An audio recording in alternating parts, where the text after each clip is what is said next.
പുനലൂർ നഗരസഭയെയും ഏരൂർ പഞ്ചായത്തിനെയും ബന്ധിപ്പിക്കുന്ന ചെങ്കുളം കടവിൽ പുതിയ വള്ളം നീറ്റിലിറക്കി. നഗരസഭയിലെ ചെങ്കുളത്തെയും ഏരൂർ ഗ്രാമപഞ്ചായത്തിലെ ആയിരനെല്ലൂരിനെയും ബന്ധിപ്പിക്കുന്ന കടത്തുവള്ളമാണിത്.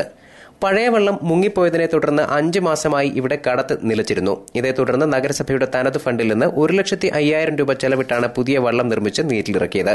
ചെങ്കുളം കടവിലേക്ക് പുതുതായി നിർമ്മിക്കപ്പെട്ട വള്ളമാണ് ഇന്ന് നീറ്റിലിറക്കിയിരിക്കുന്നത്.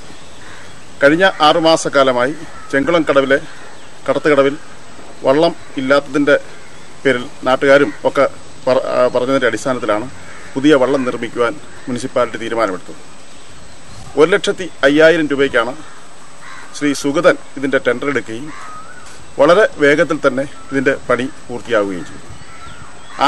മുഴുവൻ ആഞ്ഞിലിത്തടിയിൽ ഉപയോഗിച്ചാണ് ഈ വള്ളം നിർമ്മിച്ചിരിക്കുന്നത്.